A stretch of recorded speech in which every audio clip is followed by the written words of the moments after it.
বিসমিল্লাহির রহমানির রহিম। আসসালামু আলাইকুম প্রিয় শিক্ষার্থীরা, আশা করি তোমরা সবাই ভালো আছো। আজকে আমরা অষ্টম শ্রেণীর ষান্মাসিক সামষ্টিক পরীক্ষার বিউটি অ্যান্ড ট্রু রিয়ালিটি সম্পর্কে আলোচনা করা হবে। প্রিয় শিক্ষার্থীরা, আমাদের ষান্মাসিক সামষ্টিক পরীক্ষার মধ্যে যে পড়াটা আসতে পারে সেটি হচ্ছে যে the rhyming pattern of a poem. একটি কবিতা থেকে আমাদের মূল শব্দ খুঁজে বাইর করা। তো আমরা রাইমিং প্যাটার্ন, রাইমিং কি, রাইমিং সম্পর্কে আমরা এখন জানবো। এই rhyming pattern or rhyming scheme refers to the ordered pattern of rhyming at the ends of lines of a poem or verse. ছন্দের ধরন, রাইম স্কিম একটি কবিতা বা পদের লাইনের শেষের ছন্দের ক্রমবিন্যাসকে বোঝায়। It is a typically identified by using letters to denote which lines rhyme. সাধারণত কোন লাইনগুলো ছন্দমিল হয় বা তা চিহ্নিত করতে অক্ষর ব্যবহার করা হয়। Line designed with the same letter rhyme with each আদার।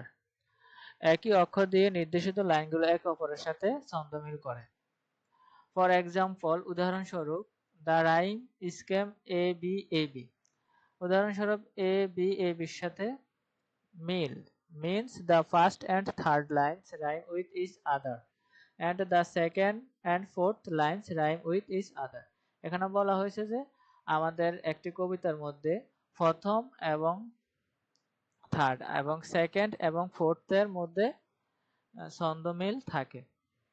তো analysing the rhyming pattern of true reality. তো আমাদের যে বইয়ের ট্রু রিয়ালিটি যে কবিতাটা আছে, তো আমরা এখান থেকে আইডেন্টিফাই করব কোনগুলো রাইমিং ওয়ার্ড। তো প্রিয় শিক্ষার্থীরা, এখানে আমাদের কবিতাটা হচ্ছে যে there was never a queen like Bilkis from here to the wide world end but Bilkis tell to a butterfly as you would tell to a friend.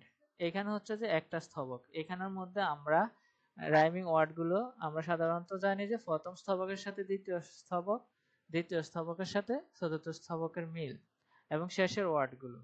There was never a king like Solomon, not since the world began, but Solomon told to a butterfly as a man would tell to a man. She was queen of Sheba and he was Asia lord, but they both of him told to butterflies when they took their walks abroad. তো এখানে আমাদের স্ট্যান্ডাগুলো কি কি? এখানে আমাদের first স্থবকের first স্ট্যান্ডা হচ্ছে Belkis ইন্ড butterfly friend. দেখো আমরা স্থবকগুলো বাইর করছি। ফার্স্ট স্ট্যান্ডা লাইন 1 এ আছে বেলকিস, লাইন 2 এ আছে ইন্ড, লাইন 3 আছে ফ্রেন্ডলি বাটারফ্লাই, লাইন 4 এ আছে ফ্রেন্ড। তাহলে আমাদের এখানে স্থবক হচ্ছে এ বি সি বি। এই যে দেখো এ বি সি বি আমাদের স্থবক, এ বি সি বি। তো সেকেন্ড স্ট্যান্ডার সুলাইমান আছে, বেগিন আছে, বাটারফ্লাই আছে, ম্যান আছে। তাহলে আমাদের স্ট্যান্ডার হবে D E C F, D E C F. Rhyming pattern হচ্ছে D E C F. Third stanza হচ্ছে সাবেহা লোড বাটারফ্লাইজ আর abroad, F G C G. তো রাইমিং প্যাটার্ন হচ্ছে যে F G C G. Overall, the poem uses the combination of different rhyme scheme across its stanza, creating a varied and interesting pattern. তো প্রিয় শিক্ষার্থীরা, আমরা সাধারণত যদি আমাদের পরীক্ষার মধ্যে ট্রু রিয়ালিটি যদি কবিতাটা আসে, তাহলে আমরা কিন্তু এখান থেকে রাইমিং ওয়ার্ডগুলো খুঁজে বাইর করতে পারবো খুব সহজে। আমরা সাধারণত জানি একটা সেন্টেন্সের সর্বশেষের ওয়ার্ডগুলোকে রাইমিং ওয়ার্ড বলে এবং কি হচ্ছে যে একটা স্থবকের সাথে আরেকটা স্থবকের মিল থাকে। তো আমাদের এখন হচ্ছে যে আমাদের মূল কাজে আমরা চলে যেতে হবে। এখানে বলছে the complete rhyme scheme for true reality. আমরা আমাদের ট্রু রিয়ালিটির রাইম স্কিম কমপ্লিট করে ফেললাম। এখন আমরা A B C D D E C E F G C G, এগুলো হচ্ছে যে আমাদের ট্রু রিয়ালিটির রাইমিং স্কিম গুলা। তিনটা স্থবকে তিনটা আছে, একটা দুইটা তিনটা। কবিতার ছন্দের ধরন ও সংক্রান্ত নোট। তুমি ইতিমধ্যে শিখেছো যে ছন্দ একটি কবিতার অন্যতম বৈশিষ্ট্য। এখানে আমরা শিখবো কিভাবে একটি কবিতার ছন্দের ধরন শনাক্ত করতে হয়। কবিতার ছন্দের ধরনকে রাইম স্কিম বলা হয়। একটি রাইম স্কিম হলো সেই ধ্বনি যা একটি লাইনে বা স্থবকের শেষে পুনরাবৃত্তি ঘটে। একটি রাইম স্কিম লাইনের পর লাইন স্থবকের পর স্থবক পরিবর্তিত হতে পারে অথবা পুরো কবিতার একই থাকতে পারে। কবিতার বেশ কয়েকটি রাইম স্কিম ব্যবহৃত হয়। সবচেয়ে জনপ্রিয় রাইম স্কিম গুলোর মধ্যে কয়েকটি হলো alternate rhyme scheme pattern. Alternate rhyme scheme pattern এখানে হচ্ছে যে অ্যাল্টারনেট কি হচ্ছে, এখানে প্রথম আর তৃতীয় লাইনগুলোর শেষে ছন্দ মিলে, দ্বিতীয় চতুর্থ লাইনগুলোর শেষে ছন্দ মিলে। প্রতিটি স্থবকের জন্য এ বি প্যাটার্ন অনুসরণ করা হয়েছে। উদাহরণস্বরূপ bring me my bow of brine gold, bring me my arrows of desire, bring me my spear a cold unfold, bring me my carrot of fire। এখানে দেখো এই এ আর এর স্থবকের সাথে স্থবকের মিল, এটার সাথে এটার মিল। এটা হচ্ছে আমাদের অ্যালটারনেট রাইম প্যাটার্ন। আমাদের এখানে কবি প্রথম 4 লাইনগুলো প্রথম 1 থেকে 4 লাইনগুলোতে দুটি ভিন্ন শেষে শব্দ ব্যবহার করেছেন। প্রথমে এবং তৃতীয় লাইনগুলো গোল্ড এবং আনফোল্ড দিয়ে ছন্দ মিলেছে। তৃতীয় এবং চতুর্থ লাইনগুলো ডিসওয়ার এবং ফায়ার দিয়ে ছন্দ মিলেছে। আর 2 নাম্বার হচ্ছে বালেট। এটি 3টি স্থবক থাকে যাদের ছন্দের pattern A B B C এবং পরে বি সি থাকে। আর মনোহরম এখানে একটি কবিতার প্রতিটি লাইনে একই ছন্দের প্যাটার্ন ব্যবহৃত হয়। তো কবিতার ছন্দের ধরন খুঁজে বের করতে প্রথম কবিতাটি মনোযোগ দিয়ে পড়ো, তারপর প্রতিটি লাইনের শেষে খালি জায়গা, প্রতিটি পদ লাইনের শেষে ধ্বনিগুলো লেখো, পরে জোড়ায় দলে তোমার উত্তরগুলো মিলিয়ে নিবে আর কি। ট্রু রোলাটি কবিতার ছন্দের ধরন বিশ্লেষণ। তো স্ট্যান্জা 1 আমরা জানি there was never a queen like Bilkis. এখানে আমাদের এন্ডিং শব্দ বালকিস মানে সর্বশেষ শব্দ হচ্ছে এস, তাহলে আমরা লিখতে পারি the ending sound of this verse হচ্ছে এস, এন্ডিং শব্দ। Are from here to the wide world ইন্ড, এখানে সর্বশেষ হচ্ছে ডি, এখানে হচ্ছে ওয়াই, এখানে হচ্ছে ডি। তাহলে আমাদের এখানে আমাদের রাইমিং ওয়ার্ড কি হবে, এস ডি ওয়াই ডি, মানে এ বি সি বি। এই যে আমাদের দা রাইমিং প্যাটার্ন হচ্ছে এ বি সি বি, বির সাথে বি মিল, এর সাথে সির মিল থাকবে ওয়ার্ডগুলো। Now let's identify the rhyming pattern of the next two stanza. তো আমাদের পরবর্তীতে আরো দুইটি স্থবক আছে, দুইটি স্থবকের রাইমিং ওয়ার্ড বাইর করে নেব। এখানে there was never a king like Solomon, এখানে সর্বশেষ সোলোমান, এখানে বিগ্যান, এখানে বাটারফ্লাই, এখানে ম্যান। তাহলে আমাদের এখানে রাইমিং ওয়ার্ড হচ্ছে D E F E, D E F E. তো সোলেমান এই যে আমাদের রাইমিং ওয়ার্ড হচ্ছে ডি ই এফ ই, এটি হচ্ছে আমাদের মেইন অ্যান্সার। আর স্ট্যান্জা 3 হচ্ছে সাবিহা লর্ড বাটারফ্লাইজ অ্যাব্রয়েড। তাহলে এখানে আমাদের রাইমিং ওয়ার্ড হচ্ছে G H I H, G H I H. তো প্রিয় শিক্ষার্থীরা, আশা করি তোমরা আমাদের যে ট্রু লয়ালিটির গল্পের যে রাইমিং ও প্যাটার্ন গুলো আছে সেগুলো সম্পর্কে ভালো ধারণা পেয়েছে। এখন আমরা আরেকটি টপিক নিয়ে আলোচনা করব।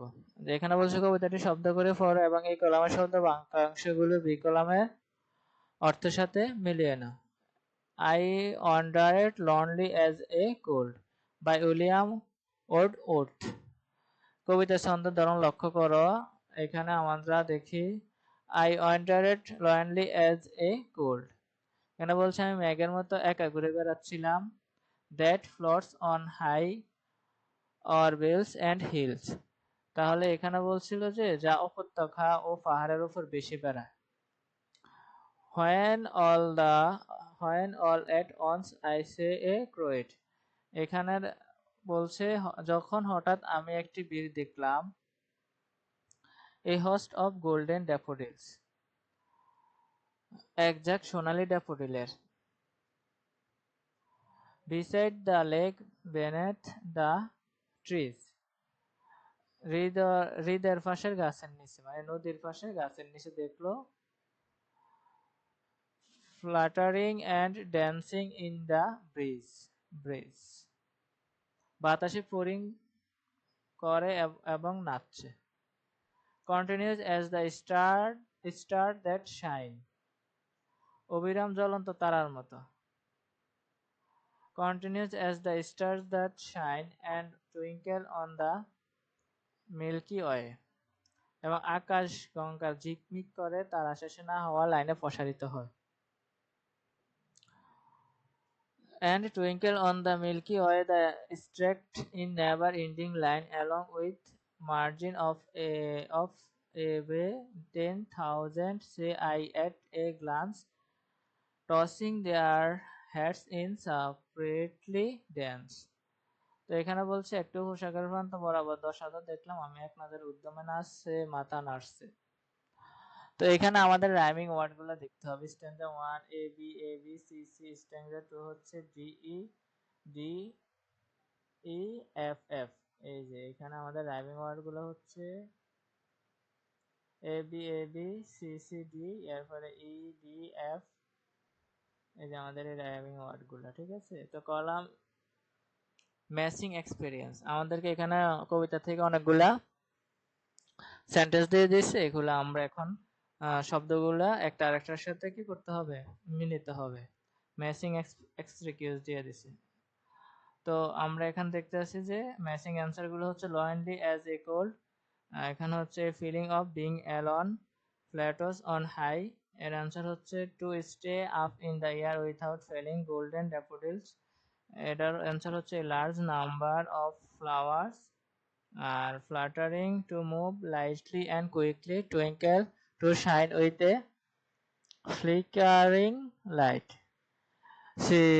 Similes in the poem. Now read the poem again and identify the similes used in the poem. Here is the given grid to write your answer. তো আমাদের এখানে একটা টেবিল দিয়ে দিয়েছে, আমাদের টেবিলটা নিচ থেকে পূরণ করতে হবে। the poet, the stars, আর কম্পারেট হচ্ছে gold, golden, daffodils, smile হচ্ছে I wandered lonely as a gold, continues as the star that shine. Your sentence I wandered lonely as a gold, continues as the star that shine. এখানে আমরা reason use the smile, the express the poet feeling of solitude and differentiating without purpose. To highlight the endless and beautiful appearance the daffodils. Explanation of similes. The poet compared to gold. The poet described himself as wandering lonely like a gold. This smile is used to express his feeling of isolation and animals departing much like a gold float alone in the sky. কবিকে মেঘের সাথে তুলনা করা হয়েছে। কবি নিজেকে একটি মেঘের মতো ঘুরে বেড়ানো হিসেবে বর্ণনা করেছেন। এই উপমাটা তার নিঃসঙ্গতা এবং উদ্দেশ্যহীন ভাসমান অবস্থার অনুভূতি প্রকাশ করার জন্য ব্যবহৃত হয়েছে, যেমন একটি মেঘ আকাশে একা ভেসে। এখানে daffodil compared to stars, the daffodils are described as continuous and shining like the stars. This smile is used to emphasize that best number and bright appearance of the daffodils, creating a sense of their beauty and abundance. ড্যাফোডিলকে তারার সাথে তুলনা করা হয়েছে। ড্যাফোডিলগুলোকে অবিরাম এবং তারার মতো উজ্জ্বল হিসেবে বর্ণনা করা হয়েছে। এই উপমাটি ড্যাফোডিলগুলোর বিশাল সংখ্যা এবং উজ্জ্বল চেহারাকে জোর দেওয়ার জন্য ব্যবহৃত হয়েছে, যাদের সৌন্দর্যপ্রদ অনুভূতি তৈরি করে।